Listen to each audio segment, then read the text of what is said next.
warahmatullahi wabarakatuh. Rekan-rekan, kembali saya mewakili UI Watch saat ini ingin menyampaikan masukan, pendapat, opini, komentar dan sebagainya yang sedang mulai rame lah di medsos. Saya sendiri nggak tahu betul atau enggak, tapi isinya menarik. Yang rame itu menyangkut adanya bocoran informasi, biasalah selalu katanya A1 segala macam, bahwa the next target berikutnya dari Densus adalah, itu disampaikan oleh, saya baca kalau nggak salah dari Densus sendiri ya, salah satu ulama yang sering muncul di TV. Nah, dari bocoran yang rame ini yang namanya UBN, Ustadz Bakhtiar Nasir. Saya kenal beliau dulu sekali, kebetulan ketemu saat lagi kita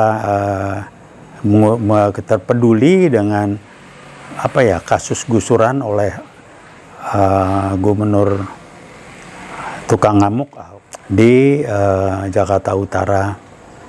Seperti itu, kebetulan kami dari Iluni UI mampir ke sana, kita menunjukkan perlawanan kami, ketidaksukaan, dan ketemu beliau di sana. Sudah jarang ketemu, paling lewat berita dan sebagainya.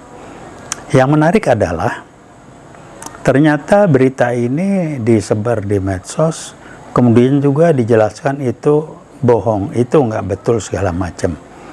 Pertanyaannya adalah, sebagaimana biasa, lah kenapa jadi rame, kenapa bisa muncul? Tapi sudahlah, saya berpendapat anggap aja bohong, kita lihat nanti yang benar yang mana. Namun argumentasi yang disampaikan oleh yang katanya bohong itu, karena dia terkait dengan di Syria, dengan ini segala macam. Saya sih nggak percaya, komentar saya cuman udahlah, soal kait-mengkait, saksi-mensaksi itu sangat bisa dibikin, paham saya udah. Kan kembali kalau udah namanya jadi kepanjangan tangan dan atau terpapar untuk musuhin umat Islam, ya sih pas-pas aja lah. Sehingga apakah benar apa enggak kita lihat, tapi saya percaya ini enggak benar. Cuman omongan itu bagaimana? Nah, kemudian sebagai contoh, kaitan dengan Taliban udah nggak bunyi lagi tuh. Udah selesai, karena ternyata Taliban bukannya teroris. Yang teroris itu ISIS. Yang jelas buatan dan didukung oleh Amerika dan Zionis Israel. Nah, saya nggak tahu dikait-kaitkan. Lah kenapa nggak dari dulu? Mestinya BNPT lah lebih tahu. Ini enggak. Ya, tapi ya udahlah. Kan kembali saya mengatakan, kalau saya yang berkuasa ya, kalau kata saya bilang ya salah. Kalau kata saya bilang ini teroris ya teroris. Saya nggak tahu yang teroris itu sekarang siapa. Radikal siapa nggak jelas. Tapi yang jelas adalah urusan PKI gaya baru yang bangkit kembali dianggap nggak ada, oke-oke aja, tidak radikal, tidak teroris. Padahal jelas ada partai besar, statement dari salah satu orangnya mengatakan memang dia ditampung di sana. Dan jelaskan dengan bangga dan berani mengatakan aku anak PKI, aku bangga. Ada pejabat tinggi Republik yang mengatakan kaos Palu Arit itu adalah mode. Kemudian maaf, presiden kita pun kalau saya baca di medsos mengatakan jangan terlalu inilah ngudak-ngudak ini. Pokoknya nadanya memfasilitasi. Udahlah, silakan aja kita lihat nanti. Saya nggak mau nuduh kiri kanan, tapi saya mengatakan PKI gaya baru sudah bangkit dan sudah mulai bekerja dan memapari kiri kanan lewat pemikiran, penyusupan, dan lain sebagainya. Nah, terkait dengan itu, saya mulai berpikir, ini kasus kilometer 50, pembantaian keji, ini kok jadi makin lama makin lucu gitu ya.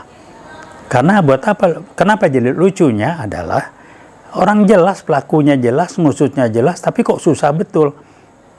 Saya tertarik dengan pernyataan dari Kapolri kita yang saya sebut ya jadi ketiban cuci piring.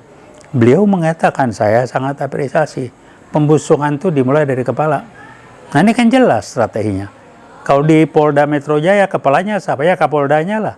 Dia ngumumin secara resmi, begitu buru-buru, begitu cepat, ada senjata, kemudian nggak berapa lama, relatif, dikoreksi lagi. Wah, ini senarionya udah nggak nyambung nih. Tapi kok nggak diusut, nggak berbunyi, anak buahnya di bawah dikutak-ketik segala macam. Sehingga pertanyaannya ini ya udahlah, dagelan mau dagelan silakan aja lah. Seperti kasus Novel Baswedan itu yang orangnya bukan dia, dikonjel lah, saksi-saksi bilang bukan itu, jadi karang lah. Sehingga guyonannya orang mengatakan, gila yang mengorbankan diri, ditekan, diancam, terus dapat ganti rugi berapa itu? Nah, kilometer 50 juga barangkali kayak gitu. Masa yang orang-orang recehan di bawah? Emang gak ada yang merintah? Komandan siapa? Wah, di medsos ramai itu. Ada namanya, ya maaf lah, orang dari Banten kalau lihat namanya, pangkatnya AKBP gini. Nggak ada tuh. Nggak mungkin lah kalau di organisasi kepolisian itu seperti itu. Tugas mereka adalah pengintaian, kalau emang betul. Kok ini menyergap, ini segala macam, mau nyulik? Kan pertanyaannya, kok lama benar prosesnya? Polisi kita kan nggak bego, bagus tuh. Yang susah aja dibongkar dengan cepat. Ini yang mudah jelas kok susah. Ya udah ngatur supaya orang lupa, nggak peduli, segala macam. Saya baca lagi di TGP, apalah itu namanya, ada lagi setelah kejadian semua HP-HP yang jadi bukti, diambilin alasannya itu. Terus yang itulah, jadi memang ada upaya menghilangkan jejak. Kalau upaya menghilangkan jejak, artinya orang yang jahat ini, yang bertanggung jawab ini, yang menjadi kriminal itu, supaya dia nggak terbuktikan, itu aja. Kembali saya cuma mengingatkan, ya udahlah, kita ini kan nggak goblok-goblok bener, nggak terlalu pintar, tapi nggak terlalu bodoh untuk nggak bisa memahami hal seperti itu. Hanya karena rakyat kecil, 6 orang dibantai, ya cuma 6 angka aja, kita masih punya sekian juta lagi, ya nggak apa-apa. Ini kan berpikirnya simpel. Tapi karena ribut, jadi medsos, orang mulai berteriak ini. Ya udah, supaya di stop, ditutup, selesai, adalah penanggung jawabnya, adalah yang dikorbankan. Nah, orang kecil itu yang dikorbankan. Jadi kalau saya bilang ya silakan teruskanlah, suka-suka kau lah ya. Tapi tolong diingat, ada kelompok sebagian masyarakat yang tidak sedikit, yang juga nggak terlalu goblok untuk bisa dibodohin. Udah gitu aja lah. Silakan aja atur-atur supaya secara legal hukum dianggap selesai, udah selesai, terbukti, dihukum.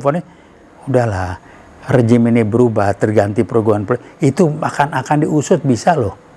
Jadi jangan anggap hidup ini cuma hari ini. Apa sih kepentingan kami dari UI? Nggak ada, cuma ini masalah tadi, veritas, probitas, justisia itu dilanggar aja. Terutama yang terakhir, keadilan itu sama sekali dilanggar habis itu. Kebenarannya dilanggar, tidak ada kejujuran, tiga dilanggar. Muncul dalam bentuk ketidakadilan yang amat sangat nyata dan jelas. Jadi ini yang bisa saya sampaikan, tolonglah pada yang bertanggung jawab, jangan anak buah Anda dijeblosin. Nggak tahu kalau yang dijeblosin bersedia dan kompensasi sekian, ya nggak tahu lah. Walau misawab, saya nggak tahu. Tapi jangan terlalu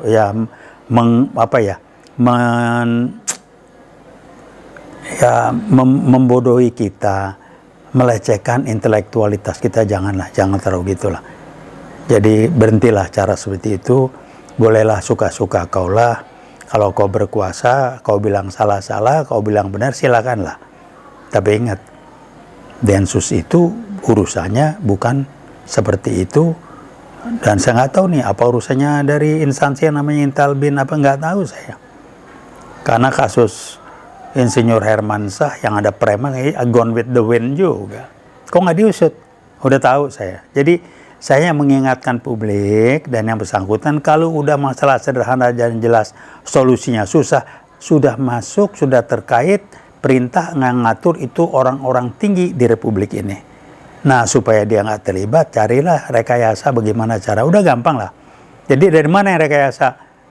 Yang jelas sekarang, ya Novel Baswedan itu rekayasa, yang sekarang rekayasa. Jadi paling nggak 2 ini, masih banyak lagi yang lain lah. Barangkali ada yang saya nggak tahu tuh, saya belum sebutkan, tapi ya kira-kira gitu. Tapi ciri-cirinya jelas. Kalau masalahnya simpel, sederhana, dan puisi kita canggih, punya kemampuan yang sangat saya sukain. Ini yang sepele jelas, gone with the wind. Panggil dong Kapoldanya tuh. Siapa penanggung jawab? Kan jelas nulisasinya. Tuh mobil yang dibawa kemana itu? Pulang-pulang mati semua, ngerebut senjata lah, nembak, udah. Kejelasan penerangan pembelaan diri dari satu pihak yang sudah ditembak mati nggak bisa bunyi, tapi tolong dijawab pertanyaan. Terakhir buat Komnas HAM, ngomong saya nggak enak, tolong Anda berkaca lah, malu nggak Anda dengan apa yang Anda sampaikan itu. Terima kasih Komnas HAM. Ya namanya juga orang makan gaji ya, daripada gaji Anda nggak keluar kali, Anda nggak suka, mari kita ngobrol. Terima kasih.